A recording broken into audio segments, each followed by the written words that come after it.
Master Kreations, where love is baked in fluffy sensations. Just three things, no complication. It's a biscuit celebrating. Self-rising flour in the bowl. Add Crisco, that's how we roll. Splash of buttermilk, give it a swirl. Pop 'em in the oven, let the magic unfurl. Golden tops and tender bite. Biscuits warm and soft, just right. Hello, and welcome to the channel. Welcome to Cassie's Kitchen Creations, the creation nation of bakers, bakerettes, maker shakers, and visionary creators. Glad to have you. I would like to especially welcome back all of my subscribers, both new and old. Very grateful for you. Thank you for coming along with me on this awesome, epic bake, make, no bake, prep, DIY, and apothecary journey. So today, guys, what we're going to do is we're going to prepare some 3-ingredient biscuits. I had a subscriber inbox me, email me, and I told her that I do have several recipes. I have one that's an old-fashioned recipe, but I'm trying to build. We start with simple for the newer beginner cookers, bakers, you know, and you want to start off small and then you're going to build. So now we're going to do the 3-ingredient. Now the 3-ingredient is somewhat of a spin-off from the old-fashioned, but instead of using a plain flour where you add your baking powder and baking soda and salt, this one calls for just self-rising flour, right? Just like the 2-ingredient.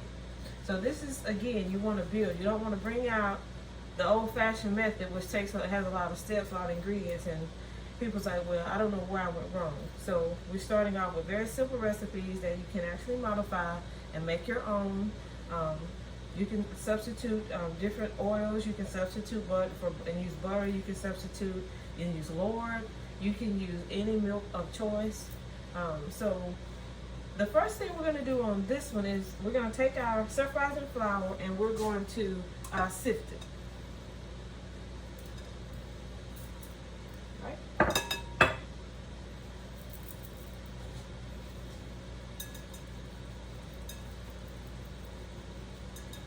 Now, of course, you know I'm using White Lily self-rising flour. White Lily is not a sponsor of any of my videos, but I do recommend the flour. I really like it. It is a really good flour to use, whether you're using the all-purpose, which I use all the time, or if you're using the self-rising. And I also use the White Lily buttermilk cornmeal as well. And most of you know that from the previous videos I've done where I actually prepared the meals and I actually prepared the bread. Alright. So we want to make sure that we get all of the flour sifted. I'll just transfer this to the sink right quick. Right, the next thing you're going to do is with your sifted self-rising flour, you want to create like a nest in the middle or a well, okay? So you just want to push your flour to the sides of your bowl and just create like an opening there, and we call it a nest or a well. I guess it depends on what neck of the woods you're in. Then you want to take your hands and kind of pat down the bottom of your flour that's touching the bottom of the bowl, and you want to make sure that it is packed, right? And you can just take the back of your hand and just press down. And you want to make sure that that's packed. And then the rest of it is going to be on the sides of the bowl.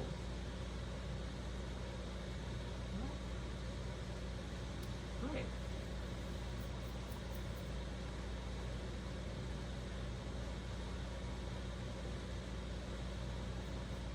Alright, so that's what it looks like. You have like a little nest. Make sure the bottom is firmly packed. You want what's on the side to be on the sides because that's going to be the sweeping motion.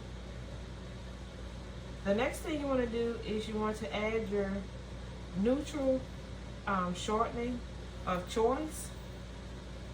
Whether you use Crisco, butter, Brenda. This is a recipe by Brenda Gans. I've actually modified it because I'm not going to make a large batch. However, you can use any neutral oil that you would like. She uses Crisco. You can use Crisco. You can use butter. You can use Lord if you would like. Whatever it is that you have that's a neutral oil or a neutral shortening, you can use that. Right? So you want to add your shortening to the center, which is that nest. And then you're going to add your milk. I'm using buttermilk. That is the recommendation from her recipe. So I'm going to use the buttermilk. Then you're going to take your fingers and you want to just pinch the buttermilk and the shortening and combine them together. Don't include any of the flour. That was the purpose of pressing down the bottom of your flour that touches the base of the bowl so you don't pick up any flour. You're just going to pinch your shortening and your buttermilk and you're going to combine those. Not incorporate your flour, not just yet.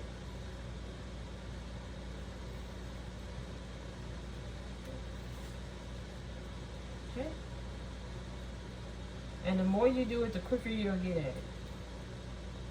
So don't time yourself based on me. Yeah. You'll know because you won't see any shortening in the bottom. It'll all be mixed in very well with the buttermilk or whichever milk you use. I hope everybody's having a wonderful day.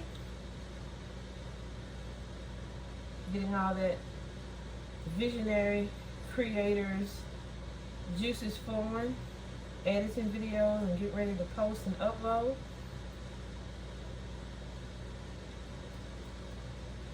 Right.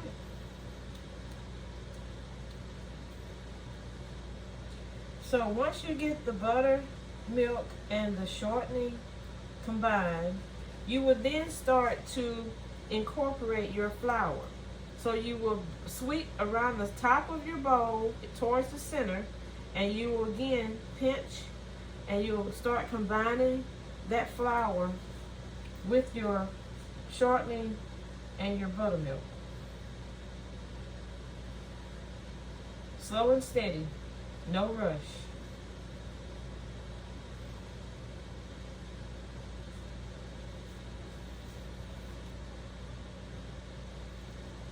Now make sure that I had washed my hands before I started, but make sure that you wash your hands. Anytime you're cooking anything, hygiene should be number one, but make sure that you wash your hands and make sure that you clean underneath your fingernails when you're making biscuits, yeast rolls, pretty much anything that you cook. You should always practice good hygiene, but especially when you're making biscuits, because you don't want anything from underneath your fingernails to end up in your food. That's a tip. So you just keep incorporating everything until you get like a tacky dough ball.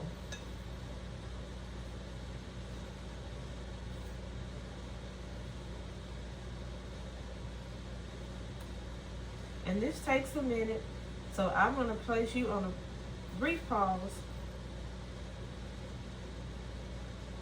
And once I get it all incorporated together, I'm going to bring you back in. So stay tuned. Okay, now we have it rolled out, and it's like a tacky ball. So now you want to remove it from your bowl and place it on your countertop if you're using your countertop, or if you have your liner where you can roll it out on, you just need to transfer it to that.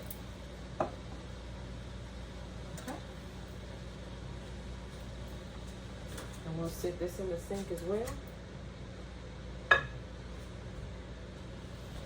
I've already spread some flour on here. I'll just sprinkle a little bit on top. So at this point, you want to just knead it, and you don't want to over knead. As I showed you in the last one, you just knead it like corner to corner, which is 4 times. You're going to give it 4 good press. And make sure you put the flour on it, because you don't want it to be tacky or sticky when you place it in your baking pan. Right.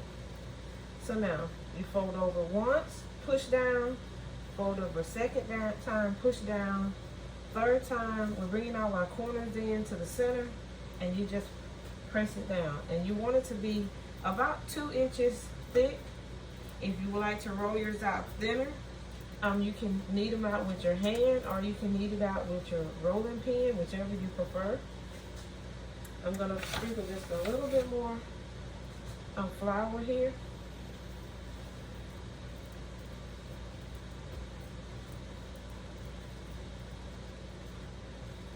If you like your thick biscuits, you want them to be about 2 inches.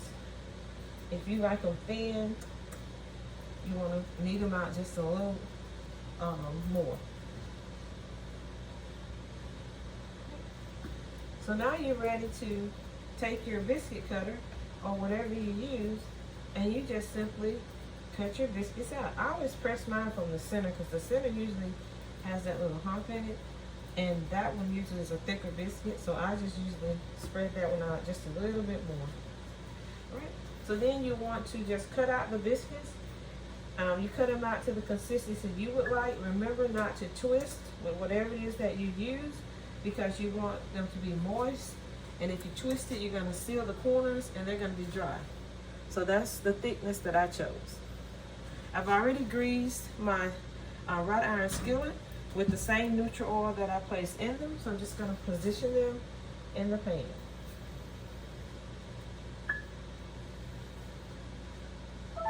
And you want to put them close, not on top of each other, because you want the biscuits to rise. You don't want them to spread out.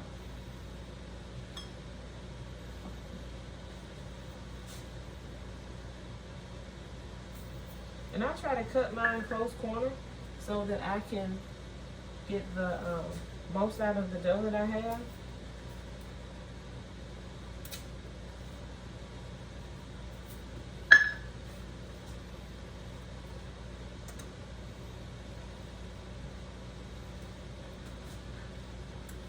So biscuits are something that you can serve not just as a breakfast food. Sometimes people like to have biscuits in the evenings. They'll fix breakfast food.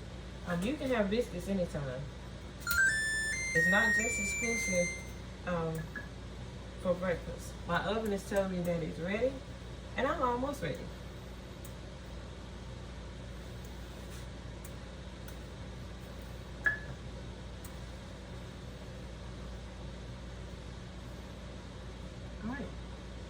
So this pan is ready to go in the oven. So I'll take the dough that's left, and I'm going to fold it the same way, but I'm just gentle with it. I don't want to over knead. And then I will cut biscuits out of this. We don't throw anything away. Now, if you have one pan and one pan is enough for you, then you can take this dough and you can save it for another bake that you're going to do. But just make sure that you store it in the refrigerator in an airtight container. And you must use it within about 2 days.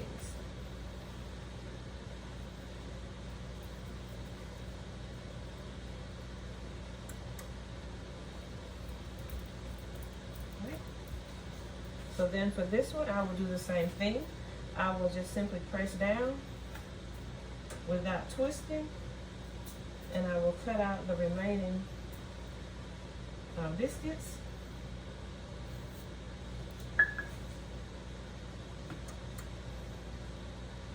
I have a smaller wrought iron pan that I'm going to grease and put these in.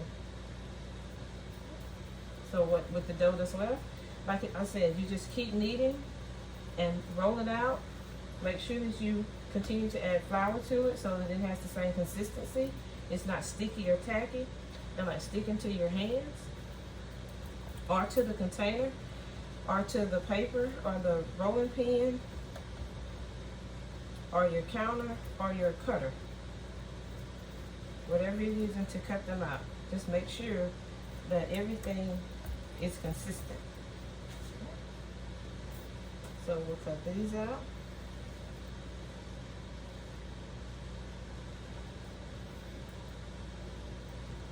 And with the little dough that's left, I'll just take it and I'll roll this one out because it's not enough to actually cut two, and it'll give us one. You always have that little straggler left.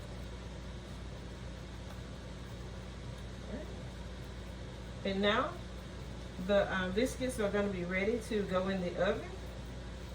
So I'm going to place these in the oven, allow them to bake. Now some people bake their biscuits on 400, 450, as I did on the 2-ingredient biscuit. Some people even wrap their ovens up a little bit higher. With these, this is the modification that I made. I'm not in a rush.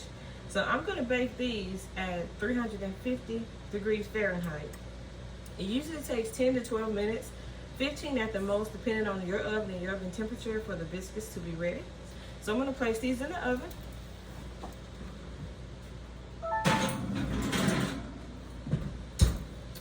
And while those are cooking, I'm going to place you on a brief pause. I'm going to go ahead and grease my next pan and get these ready to go in the oven. And I'll bring you back into the bake once it's time to bring the biscuits out of the oven. All right, bakers and bakerettes, maker shakers and visionary creators, it is time to remove the biscuits from the oven.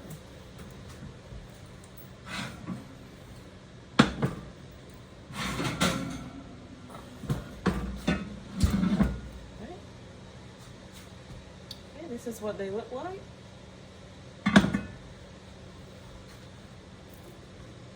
And I have another glove on here, some bigger. I used the towel. And this is what these look like. As you can see, they are golden brown. And I'll just take one and we'll just break it open so you can see how light and fluffy. You see how they're just falling apart? How light and how fluffy they are. All right. Now, as you know, I use the self-rising flour, and as I told you, I use white lemon.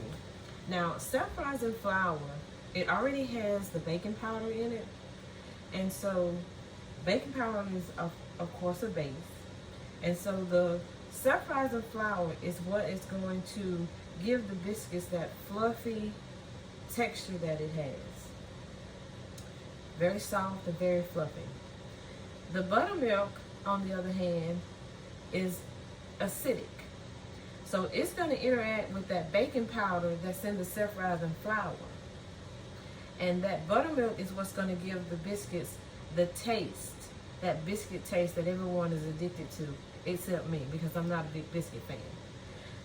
And then the actual shortening that you use, that also cuts through and gives the biscuit that fluffy texture that it has as well, right?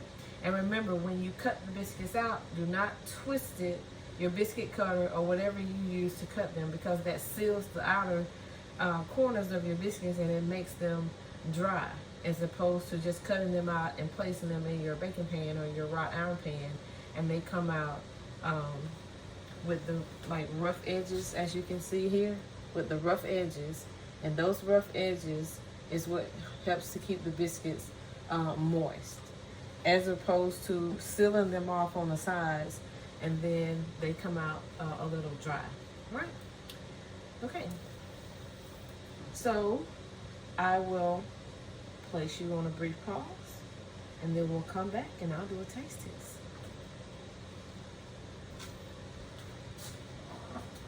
All right, so I'm going to do a taste test using the one that I broke apart, of course. And I'm going to serve it with some homemade fig preserves that I actually preserved.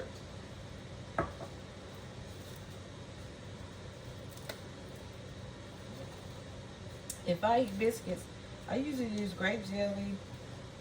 I like syrup, but my favorite is to serve it with strawberry jam or figs. Figs are by far my favorite. So let's see how this goes.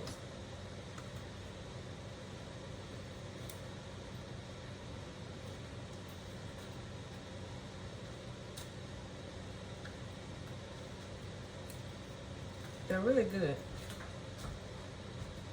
It's just, you can see with the bottom, I let them get really golden brown, not burnt. And I like the texture.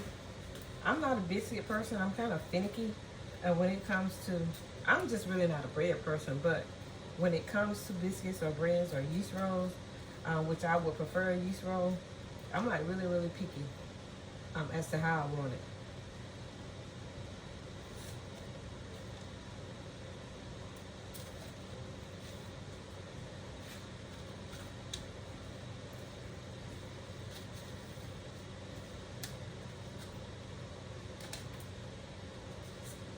These are really good. And even after cooling, you'll see that they are still very, very fluffy. Oops. As you can see, they're still very fluffy, the texture. And the top is not hard. It's very soft as well. When I remove them from the oven, I usually just put, like, if they get too hard, if I leave them in a little too long, just put some butter on top of them. And also on the bottom, if they get too hard on the bottom, just put some butter on them while they're warm, and they will soften right back up. Second tip of the day. All right, so that concludes our bake today, which is the 3-ingredient biscuit that I actually baked for a subscriber. I hope she enjoys these when she prepares them. Please share a video on the community page. You guys now have access to whoever channel you're subscribed to. You actually have access to the community page. You can go and post a comment, and you can also post a video of any of the bakes that you do. If you're not tech savvy, just email it to me and I will post it on the community page and share it with all of our subscribers. So thanks guys for coming along with me on this very simple 3-ingredient biscuit prep bake using white lily self-rising flour, Crisco, and also buttermilk. I greatly appreciate you allowing me to bake, make, no bake, prep, DIY, and apothecary your day my way. And as always, let's stay positive, focused, motivated, encouraged, enlightened, and uplifted, and hope that that is the gift that keeps on giving. In today's trying society, we just have no clue what people are dealing with. We don't know what their financial burdens are, what their job promotion or lack of burdens are. We don't know what mental state they are in. We don't know how their life is actually lifing.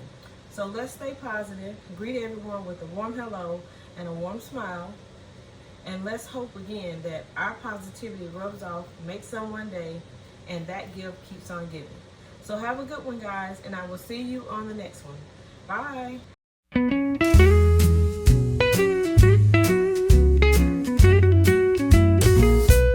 Down at Cassie's Kitchen Creations, where love is baked in fluffy sensations. Just 3 things, no complication. It's a biscuit celebrating.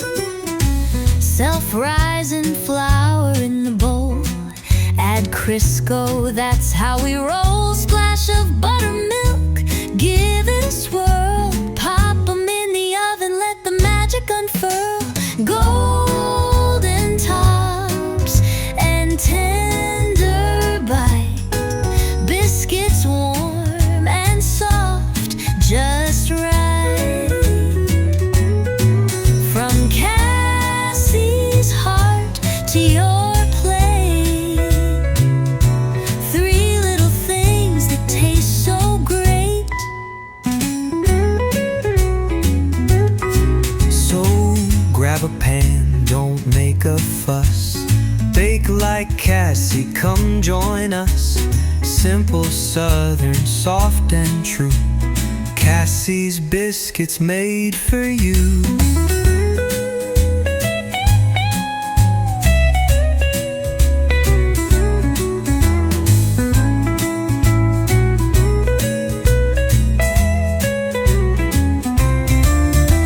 Golden tops and tender bite.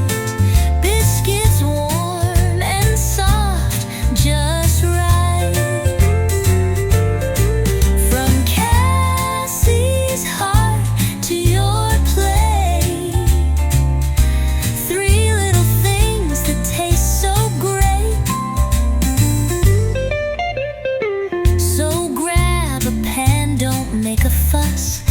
bake like Cassie, come join us.